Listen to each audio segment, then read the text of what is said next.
Okay, so you all have a research chart exercise as well as a research chart that is due in Twin.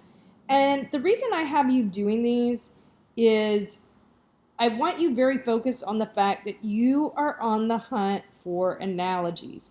That's what you're looking for in case law.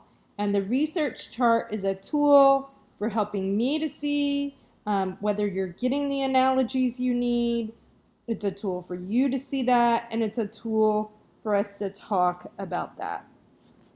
So you want to have 4 sets of charts for each element. So you would have a set, let's say you've got element 1, element 2, and so on. For element 1, you're going to have positive authority, similarities, positive authority, differences,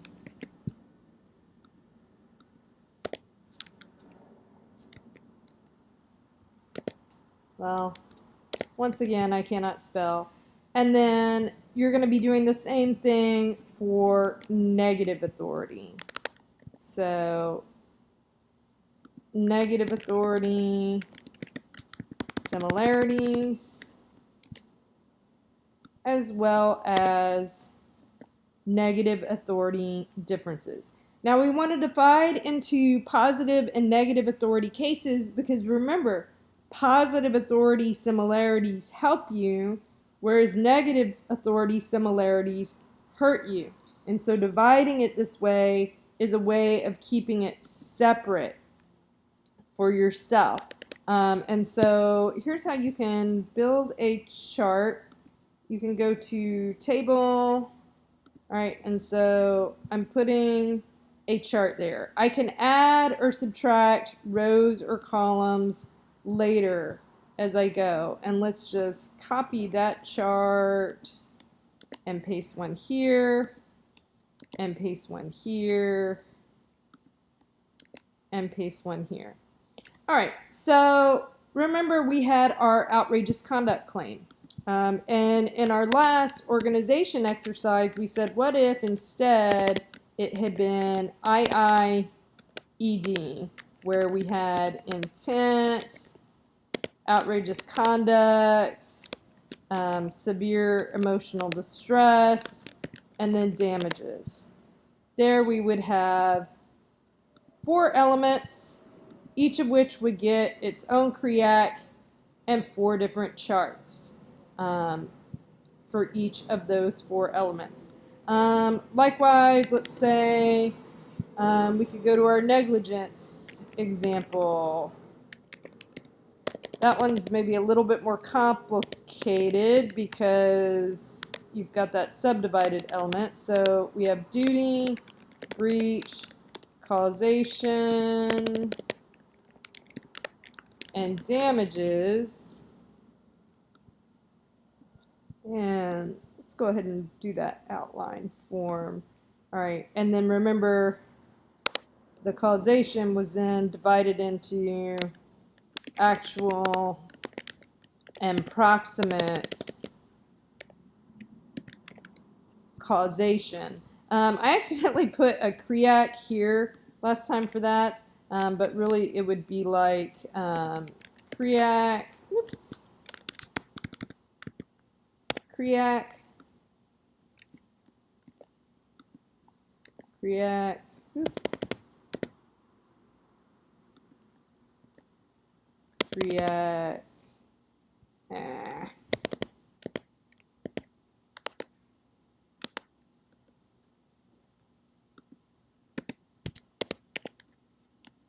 CREAC, did it again.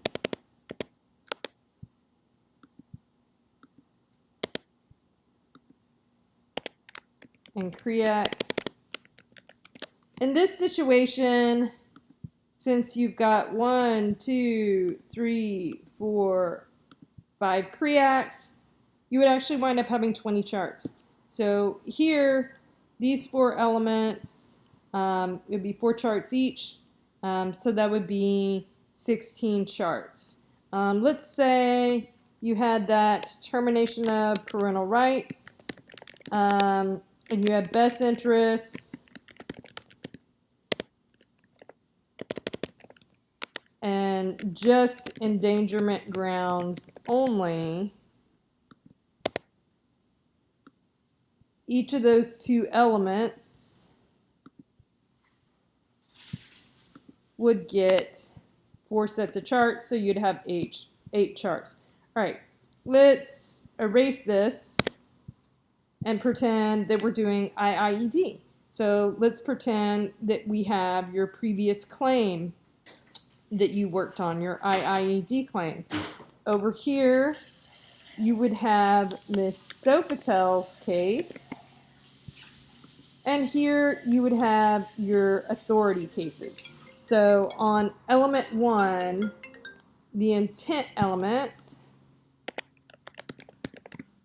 I think KOVR-TV is a good case because they talked about how he had reckless disregard for sensibilities, and so and he was trying to elicit an emotional response. So trying to elicit emotional response for TV, and possibly trying to elicit emotional response for TV.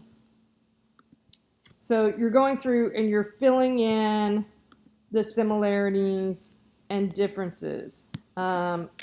So the differences for KOVR-TV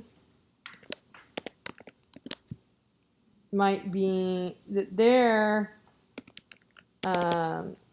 stated that he was trying to elicit emotional response. Here, maybe it's a little unclear. Maybe we're not sure. Negative authority. You would also have, Urich is negative. Oops, let's see. This is supposed to be our case. Sofitel.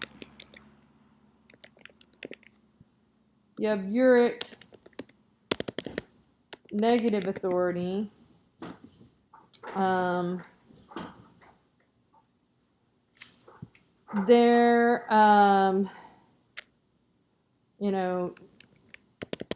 don't think that there's really a whole lot of similarities with respect to intent. Maybe if I thought about it more, I could come up with some. There's definitely some similarities on the outrageousness with respect to Urich.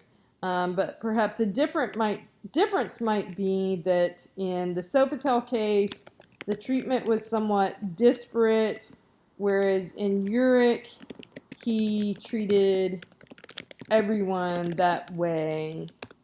So perhaps that indicated less of an intent to try to cause emotional distress. All right, so then you would do the same thing for the next element. I'm just going to copy these and then edit them for the sake of ease.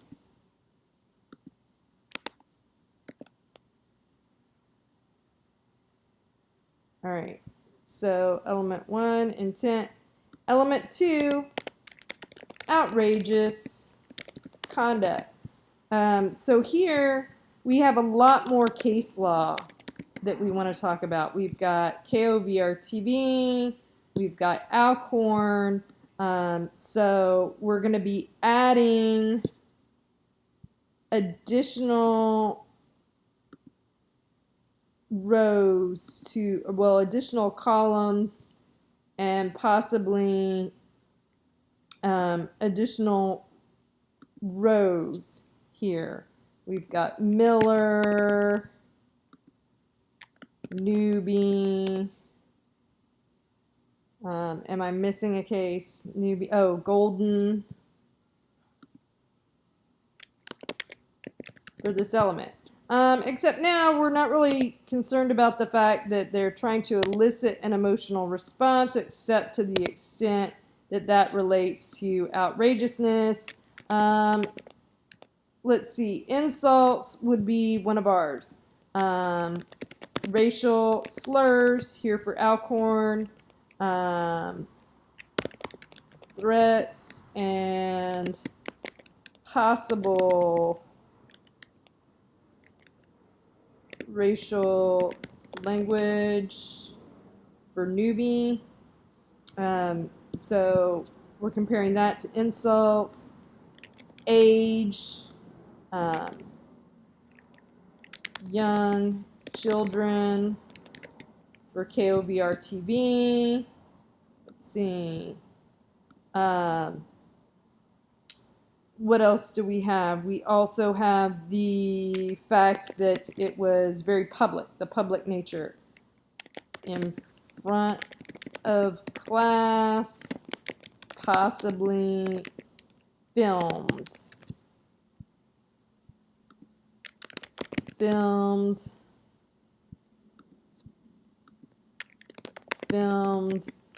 and broadcast.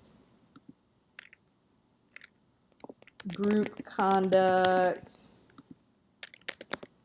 woke up neighbors. We have the unreasonable hour at which it occurred. And it was her hotel room, so maybe we'll make unreasonable location also something as well. So here in Golden, it happened at midnight. Unreasonable location. Here we have her hotel room when she was called. There we have their private home. Here in Miller, we have their private home, trespassing. Newbie, it was also at home. Well, we might also say workplace.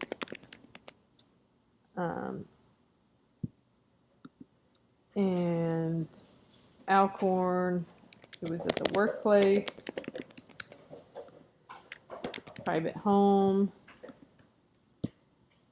And then we also have position of authority, famous, mentor, TV reporter, supervisor, TV crew, landlord, and process server. So all kinds of different positions of authority there. And so you can see this is helping you generate your analogies that you're going to make an application. It helps you to see whether you have a case that provides analogies. It helps you to see which one is the better analogy. And then for the differences chart, you can go in and label all that's different. You would do this for each of the elements for your research chart. For now, you're going to do that for your chart exercise that you're submitting on the discussion board on Twin, and we'll talk more in your online synchronous class about how that's going to play out on your actual research charts. Okay, I look forward to seeing you Monday.